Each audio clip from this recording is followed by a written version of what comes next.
Home prices will never be the same after COVID. The quick actions that the government made has screwed people over forever, making real estate prices so expensive. Even with home prices coming down $184,000 since the peak in 2022 in February, the real estate market is never going to be the same after COVID. And has the Bank of Canada screwed everyone over with their quick actions? Well, let's find out in this video. Just reported on by CREA that the average single family home price in February was $816,000. And the stats coming out at the time of this video, the average single family home price is now at $634,000. That is a $184,000 decrease in home prices in 9 months. This has everyone panicking that the real estate market's gonna crash. As you can see here with the home price index, the market has sure turned around from the absolutely record numbers that we're putting up the last 2 years. But what's going to happen to prices in 2023? Let's compare from 2006 all the way to where we're at now. From 2006, there's only been 2 other times in the history of the Canadian real estate market that home prices have lost value. In 2008 to 2009, and then there was a period from 2018 and 2020 that the market had declined. And then COVID happened starting in 2020, and everyone thought that we were going to go into a massive recession, but then it did the exact opposite, and real estate prices literally went through the roof in terms of how much they appreciated over that time period. But now moving in 2023, we have major institutions like the Royal Bank of Canada predicting that the real estate market is going to crash, and we're going to see more than a 30% drop on prices. Currently, from the February highs, we've seen a 29% decrease in pricing. Well, let's break down the data so we can see what it's like year over year. The start of January in 2022, home prices were at $505,000.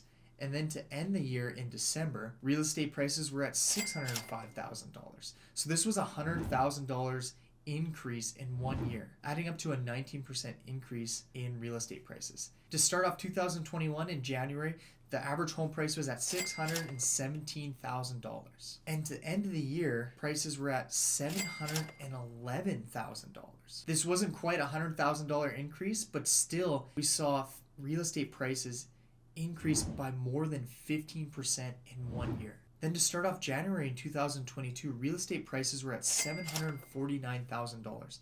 And we saw them jump up to $816,000 in February, reaching an all-time high. But now we take that to the time of recording this video, prices are at $632,000. And if we were going to compare that from January to the end of this year, that is a loss of $117,000, which is a decrease of 18% from the start of the year. By no means am I saying that this is a good thing, but the amount of appreciation that we saw over these last 2 years, it was bound to see a massive decline. I will admit at the start of 2022, my personal opinion was if the real estate market was going to start to decline, it was going to take maybe a year to a year and a half for prices to come back down, and that we were going to see kind of like a leveling out period for prices. But with inflation hitting record numbers, the Bank of Canada was forced to raise interest rates over 3%.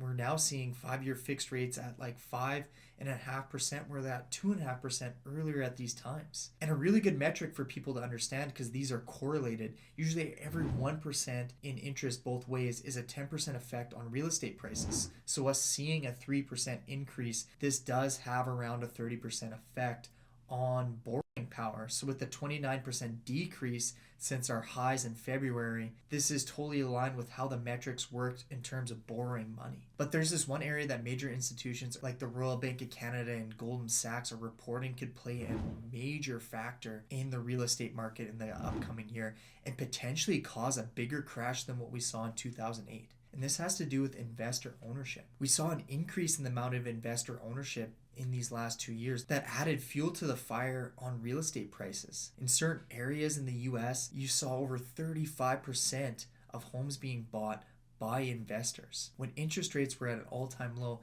investors were borrowing money at will, buying up as many properties as they could when these historic low interest rates were upon us. Now that we've seen a rise in interest rates, these major institutions are now reporting that these investors are no longer able to service their debt, that their properties are no longer cash flowing, they're in the negative, and that they're predicting that there could be a massive sell-off in the market just because investors are no longer able to service the amount of debt that they were borrowing to purchase these properties. And that this could be a leading cause to a bigger real estate market crash than what we saw in 2008. To find out if investors can actually make the real estate market crash, you're going to want to watch the video that's going to pop up right here.